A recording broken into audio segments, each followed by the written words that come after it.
peace and blessings be upon you. I hope everyone is doing well. My name is Wada Imam, and I will be your host for this evening. Thank you so much for joining us tonight for our annual welcome dinner. We will begin this event with a short Quranic recitation and translation by Brother Zafar Siddiqui. He will also be giving the call for our fourth prayer, Maghrib, and you should be here.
We will have a Maghrib prayer in the mosque on this very floor, Damon. To allow everyone who would like the chance to pray in the Damon Mosque, we ask that those on tables 1 through 16 head to the mosque down the hallway first, which is on the left side, and then for tables 17 to 32 to pray when the first group returns. All are welcome to join or observe the prayer. We will also be serving food in the back of the room, so please help yourselves. Back of the room. So yeah, tables 1 through 16, and then someone will lead you to the mosque.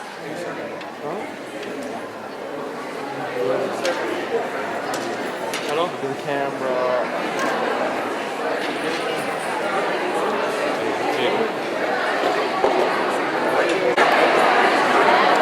Hello.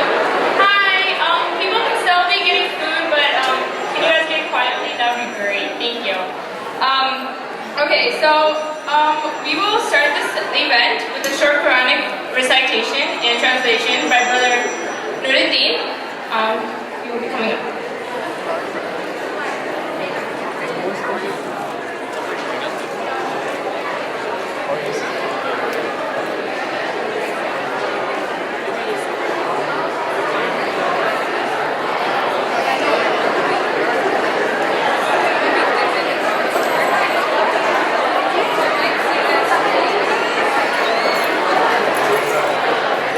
السلام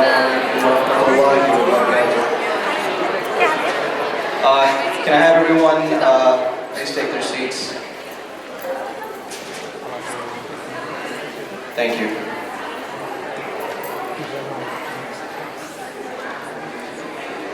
أعوذ بالله من الشيطان الرجيم.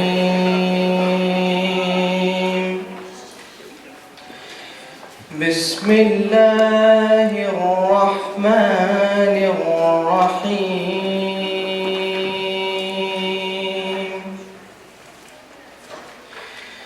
الحمد لله رب العالمين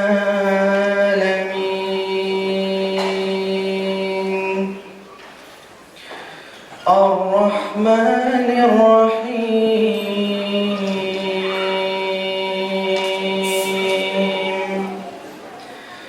مالك يوم الدين إياك نعبد وإياك نستعين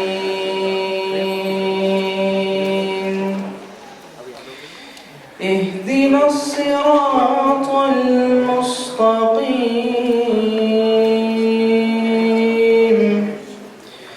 صراط الذين أنعمت عليهم غير المغضوب عليهم ولا الضالين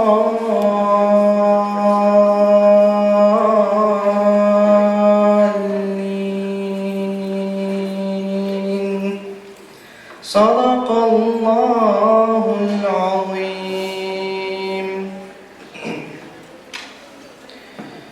In the name of God, the Lord of mercy, the giver of mercy. Praise belongs to God, Lord of the worlds, the Lord of mercy, the giver of mercy, Master of the day of judgment. It is you we worship, and it is you that we ask for help. Guide us to the straight path, the path of those whom you have blessed, those who incur no anger and who have not gone astray. Thank you.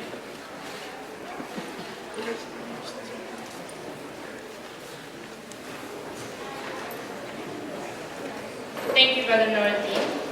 I would like to take this opportunity to talk a bit about Loyola University Chicago Muslim Student Association, also known as the Loyola MSA. The MSA is a symbol of unity, brotherhood, and sisterhood among students of different origins.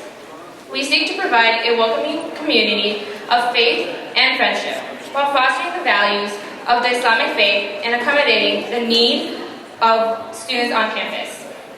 We hold weekly discussions on issues relevant to Islam, invite prominent speakers to campus, organize community prayers, host service events, and charitable drives, and work with other student organizations on campus to build an environment of peace and mutual understanding.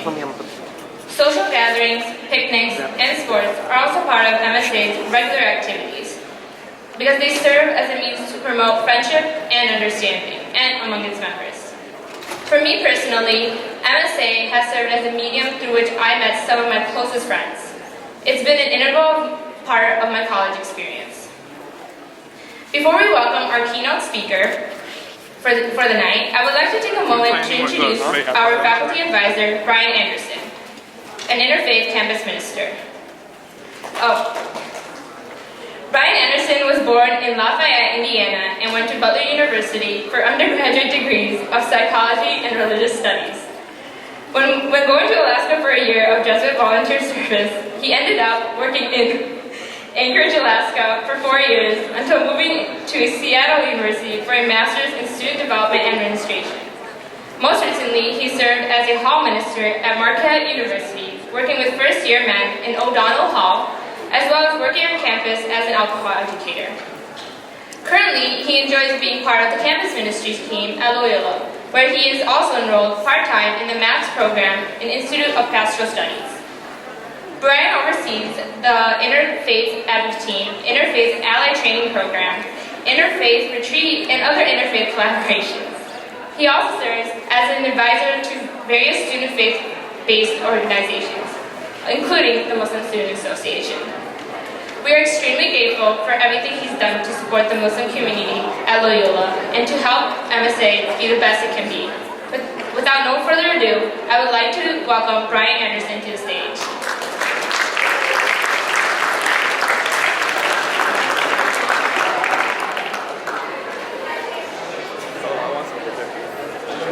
Watch out for the camera. Well, thank you. I didn't realize you knew so much about me, so that's great.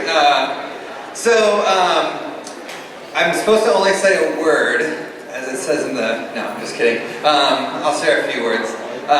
First, I just want to say thank you. First, thank you for allowing me to be the advisor to all of you outstanding students. Thank you for allowing me to take part in your programs, in your faith traditions, and your faith journeys. But I also really want to thank you to have me speak before Mazafar, because he's going to speak much more profoundly than I will. So, just a little tidbit for you. But when I was thinking about what I wanted to share with you all this evening, there's two words that really speak volumes about what MSA is for our campus. And these two words they're very welcoming and they're very hospitable. Very early on, coming to Loyola 2 years ago, the leadership at the time really just opened up and welcomed me to campus and said, this is MSA, this is who we are, we want to educate you about Islam, but we want you to be there to educate us. And so we've had this great relationship ever since, where I felt welcomed and encouraged to kind of go on my own faith journey, but to welcome you all into your leadership potential. But hospitality as well. As you can see around, there's a lot of people here, standing room only, really. And I think that's awesome. It's a testament, really, to the work that you all do for our campus as well as for one another. This past summer, with all of the orientations of new students coming on the campus, we had many students coming to the table. And every time I said Assalamu alaikum to a student, they looked at me, they're like, wait, how do you know that? You're white. You don't know that. And I was like, well, we have a really active MSA that teaches me a thing or two, and they can teach you a thing or two and welcome you into this community that they have created on campus. And so I just saw this light of appreciation and excitement on so many first-year students. And some of them hopefully are here this evening to meet you all.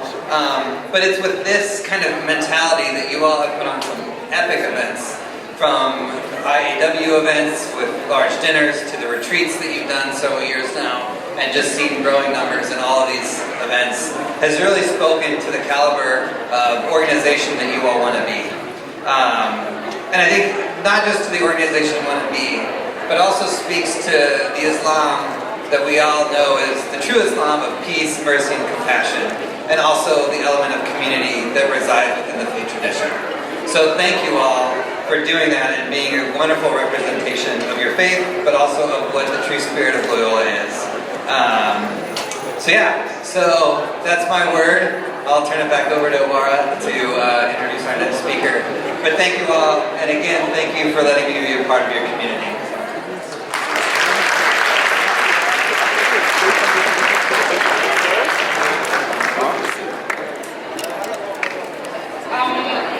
Thank you so much, Brian, for sharing those few words. I'd like to now introduce you all to the keynote speaker of tonight. Most of you already know of him, but if you don't, he's someone you should definitely get to know. You have a little line going on. Okay. Professor Omar M. Muzaffar holds 2 master's degrees from the University of Chicago in Near Eastern Languages and Civilizations and Liberal Arts. He has taught as a lecturer at the University of Chicago and received the Graham School of General Studies 2011 Excellence in Teaching Award for the Humanities, Arts, and Sciences. Is that correct? In addition, Professor Muzaffar is a theology professor at Loyola University of Chicago. As many Muslims realize, Islam is not only a religion, but a way of life. It teaches us that regardless of race, ethnicity, or social class, that we are all brothers and sisters of humanity. At Loyola, you'll find the brotherhood and sisterhood is unlike anything you've ever experienced. The friends you make during your time here become your family. The MSA, a home away from home. And the bonds you form will stay with us for the rest of our lives. The ideal Muslim community is based on sincerity, compassion, and the fulfillment of the rights and needs of every member. Professor Muzaffar will help us understand how we can attain this and shed more light on how we can build a community. With no further ado, please help me in welcoming Professor Omar Muzaffar.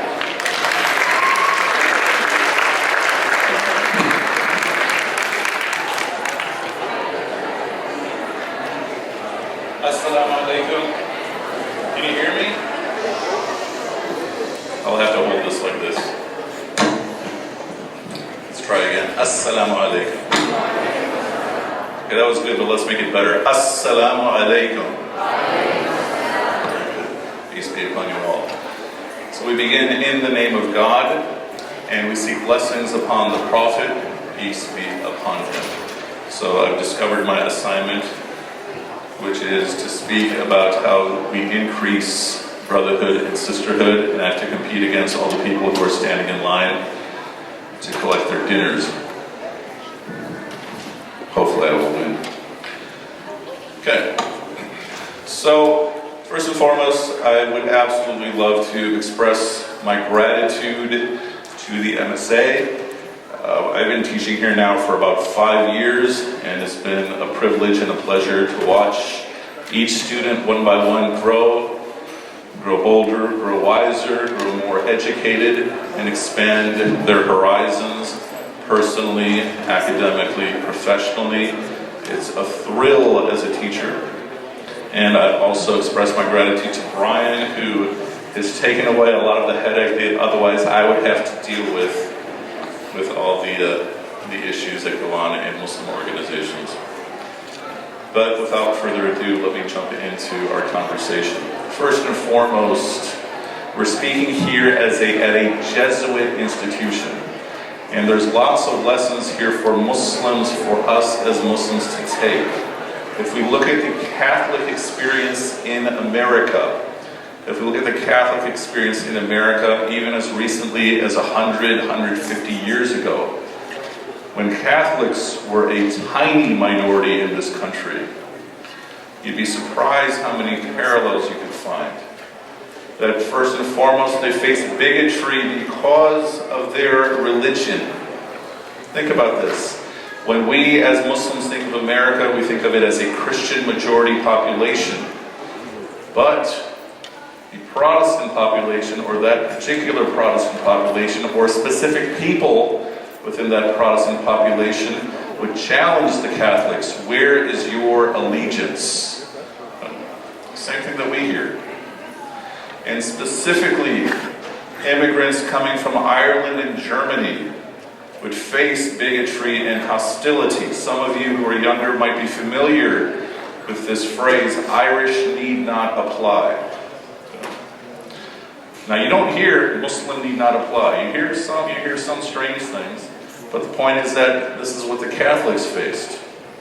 There is even a party, a political party, that we would label on the far right, that used to frown upon education as the tool of the elite, that used to go on the attack against Catholics as the biggest threat to the United States. They were called the Know Nothing Party. That's what their name was. Now, if you think about today's Tea Party, you will see a lot of the same rhetoric that the Tea Party posts against Muslims, this Know Nothing Party used to post against Catholics. But here's the real question. As a population, how did the Catholics respond? And this is the question for you and I as Muslims. Do we respond with the sense of victimhood? Do you know where to get the drinks from? That, okay, the whole world is in a conspiracy against us. Do we respond then with the sense of entitlement that goes with the sense of victimhood? That, okay, the whole world is against us, so we're going to do whatever we have to do, even if it's not ethical. Now, what was the response across Catholic communities? It was what we would call defense and service.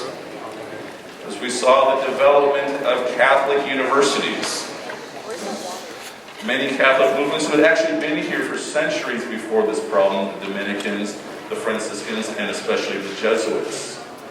They responded by fulfilling the obligations that they have to the divine, by fulfilling the obligations they have to their tradition, and building their community and building society. And that, my young brothers and sisters, in Islam, that is an important lesson to take. Because without that, chances are you would not be here. Even though Loyola, how old is Loyola? It's like 4,000 years old, right? How old is Loyola? 150 years old, so right around that time. So think about this. Those of you who are older have heard the spiel from me again and again and again, that as students at this university, you are students of privilege, regardless of what your background was. By virtue of the fact that you have an elite education at Loyola, you are a student of privilege. And that also means you are a student bearing a great responsibility. Now, how long has there been a presence of Islam in America? A good 400 years. That's how long the presence has been here. But there's yet to be an established community. That you had a significant population of Muslims who came pre-Columbus. You had a significant population of Muslims who came as a result of being enslaved in the slave trade. You had a significant population of Muslims who even came more recently in the 1920s when companies like the Ford Motor Company began to hire minority populations when no one else would.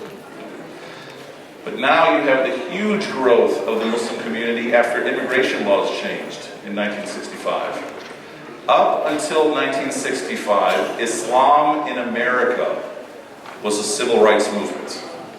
Islam in America was almost entirely a social service movement, with figures like those who you know, like Malcolm X.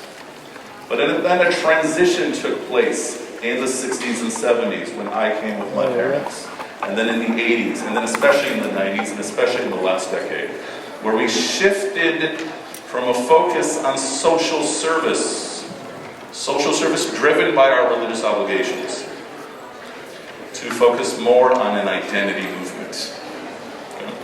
That's been a huge shift. Some of it has been positive, some of it not so much. In the 70s, huge wave of migration of Muslims coming from the Arab world, of Muslims coming from the subcontinent, especially in Chicago, elsewhere you have Muslims coming from sub-Saharan Africa and such. And who were these people? By and large, these were people who were white-collar workers. These were people who were coming already with advanced educations, or they were coming for advanced educations. And they're already embracing, and they're already being embraced at elite levels of society. And then when we move into the 80s, everyone migrated. I was telling the people at the table, or actually earlier, that when we came to Chicago, when my family came to Chicago, Devon Avenue was 2 stores. Patel Brothers, which is still here, and India Sari Palace. Right? So you got the food and you got the clothing. All the rest of the stores were Eastern European Jewish stores. And then, of course, as we always do, the Daisies took over. And so now you know Devon goes on for miles and miles and miles and continues to expand in every direction. And then in the 90s, what happened? In the 90s, at the global level, you had the fall of the Soviet Union. And in America, there was a search for a new threat. Most of you undergrads are now about to be born at this time. No, you are not the threat. But in '93, a paper was published by a Harvard professor. Those of you who study political science here, you've read the paper. A Clash of Civilizations by Samuel Huntington. And what did he argue?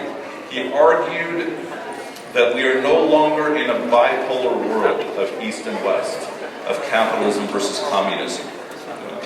Now we're in a world that has 6 poles, and the new challenge, the new conflict of the world is going to be civilizational. So he divided the entire world. You have the West, which would be Europe, America, and to some degree Australia. You have Latin America. You have the former Soviet Union, the former Soviet Empire, which he labeled essentially as the Eastern Orthodox world. You have Africa. And then you have the two most likely threats to America, China, and Islam. This is what he was arguing. And this paper was published, I believe, in Foreign Affairs, the Journal of the Foreign Affairs, and it was the most read paper in the history of that journal then and now. And so what happened in the 90s is that then you begin to see Muslims being depicted as the threat. Prior to that, for the first 20 years of my life, Muslims were a novelty. We had the most famous basketball player, the most famous boxer. The Sears Tower was built, was designed by one of us. But we were essentially a novelty. But now we're being looked at as a threat.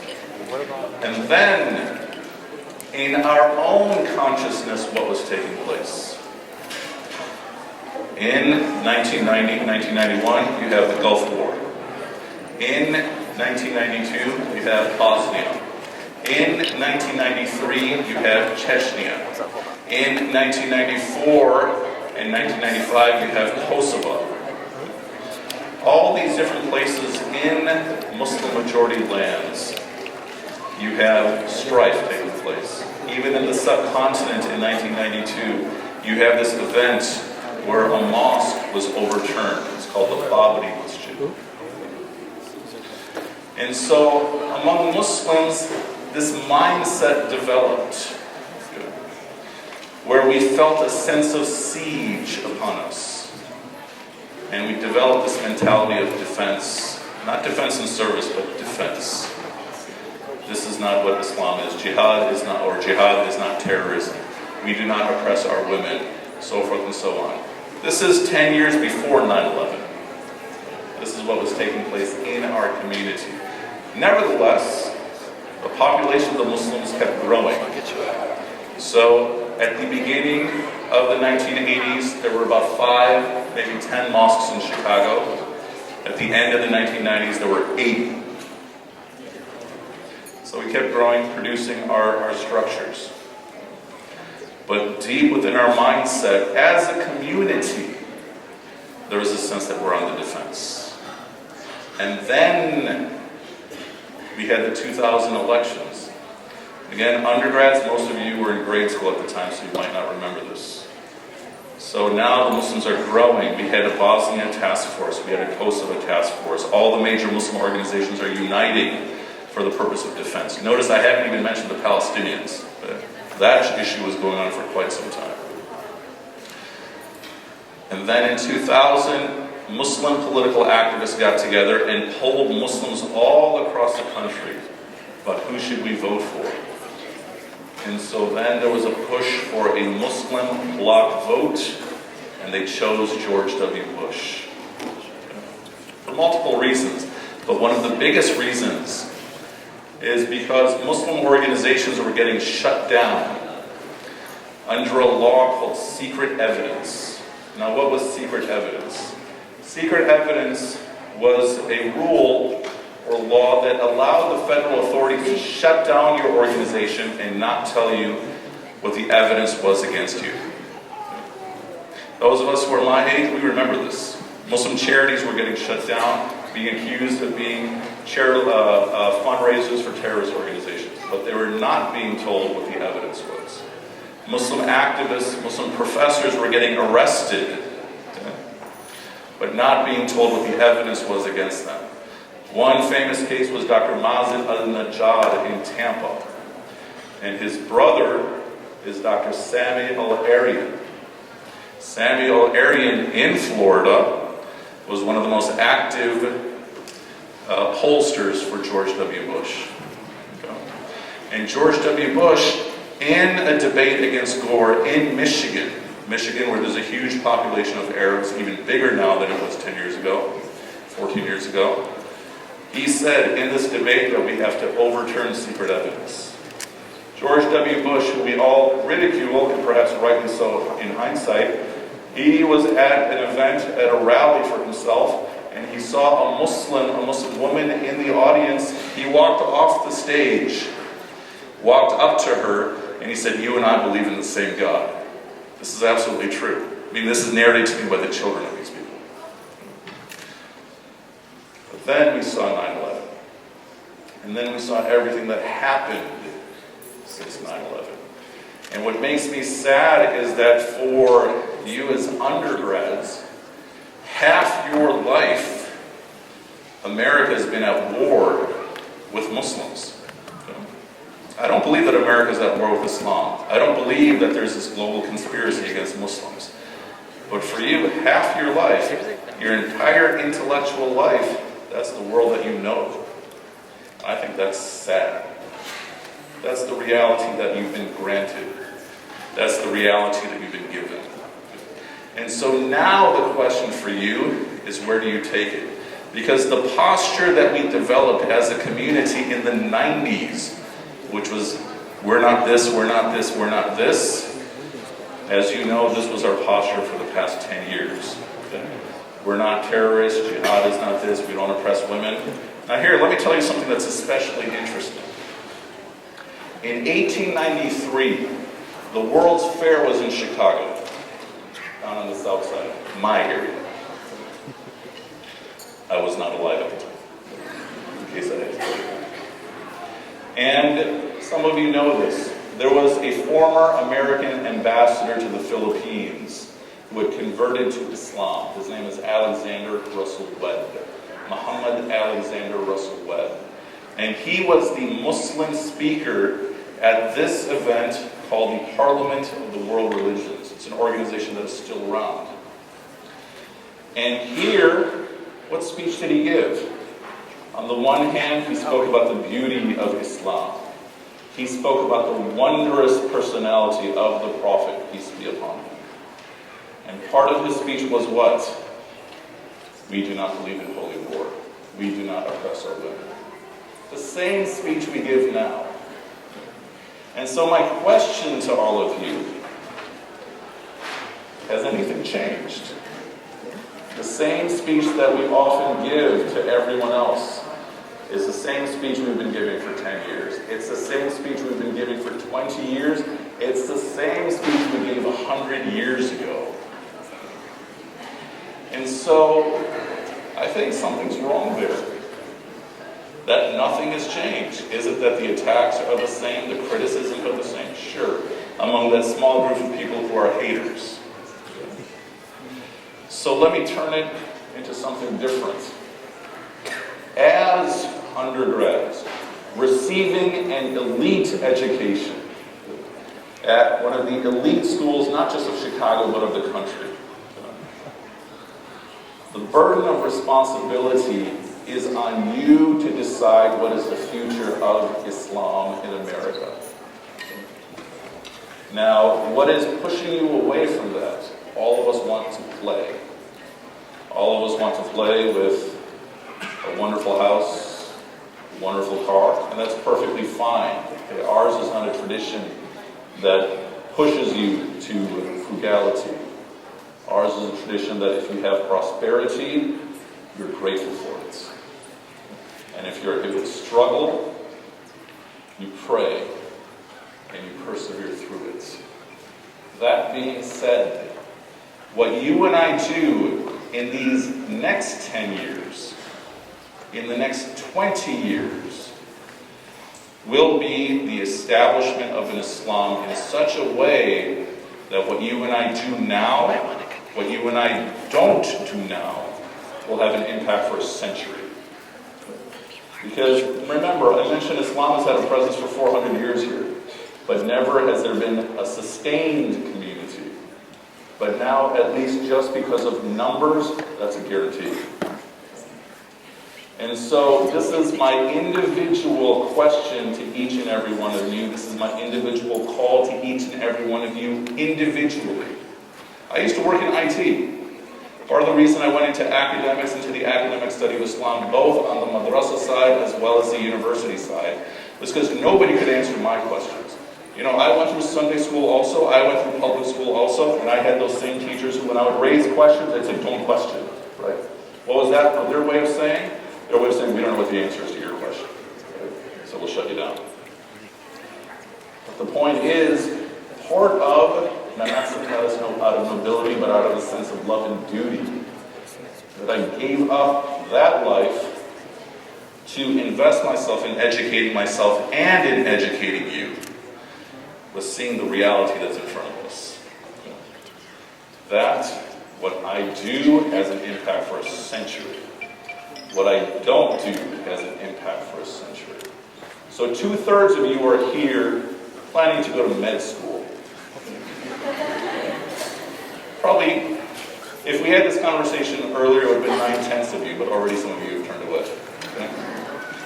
And as I said, it was a Friday a week and a half ago, or a week ago.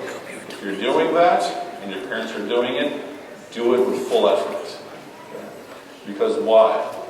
Because every day that you are a physician, if you're a physician because your parents told you to do so, you're being rewarded for the obedience that you had to your parents. Okay? But what I'm saying to you, aside from that, live the life you want to live as a physician. Live the life you want to live as a professional, but also take time to provide service beyond your own benefit. As a teacher, automatically you're benefiting people and you're earning salary. As a physician, you're automatically benefiting people and you're earning salary. But what I'm also saying to you is use those skills that you are being given. Use those skills that you are earning to provide service for all those people who cannot help themselves. And that is a simple model that we have from the Catholics, right? Use the opposition that you are being hit with to grow the community, to grow society. And what happened with the Irish, with the Catholics? Within 100 years, they had a president in the White House. Now we can boast and say, well, we've done it faster. We already have a Kenyan Muslim president right now, right? Okay. Now what am I saying here? That when you and I take the reins of our religious responsibility, then we're not concerned with the political leadership of the country. We've got to help a whole bunch of Muslim countries. What we are taking is the moral leadership of the country. Either hand in hand with Catholics, with Jews, with other traditions, with Hindus, with Buddhists. Or every community working in its capacity. But that, my beloved younger brothers and sisters, that's the burden on your shoulders. Never forget this. What you do now will have a century of impact. And what you don't do will have a century of impact. If you take that home with you, and if you act upon that even a little bit, then, inshallah, God willing, all of us will be of benefit. And with that, I thank you so much for your time. May the peace and blessings be upon all of you who are brand new freshmen here. If I can personally do anything to facilitate your efforts, let me know. May the peace and blessings be upon all the older students, upon all of our guests, and upon all the parents. Wassalamu alaikum wa rahmatullahi wa barakatuh.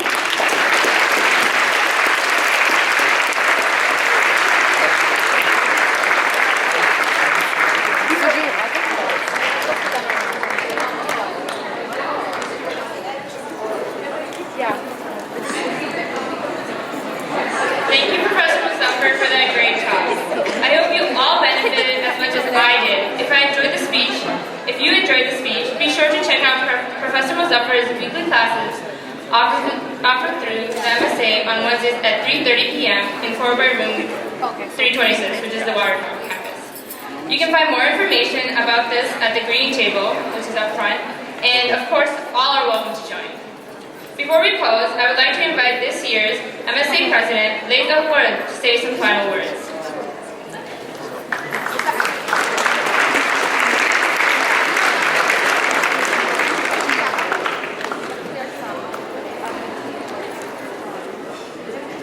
Assalamu alaikum everyone.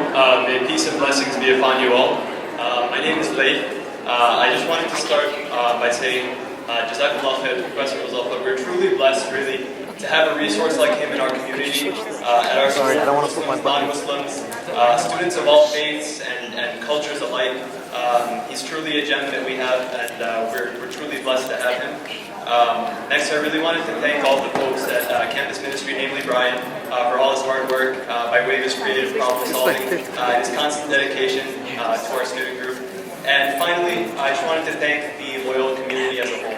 You guys, I mean, have been awesome. Just the way the school is able to accommodate us and support us via events and different things that we have going on throughout the year. I just wanted to say thank you, and we're forever blessed in that respect. So that brings to a close the first big event of our academic semester. Inshallah, so we have a couple other things happening for the rest of the semester, and as well as some other events that will happen in spring semester as well, inshallah. And also I wanted to remind everyone, cake is in the bag, so please feel free to step back there, and on the sides as well, apparently. But Jazakumullah khair, thank you, Assalamu alaikum wa rahmatullahi wa barakatuh. Peace and blessings be upon you all. Easy on the slices. Easy on the slices. Yeah, give me two. Yeah, you can take cake, but we're gonna put one side. You guys can have this.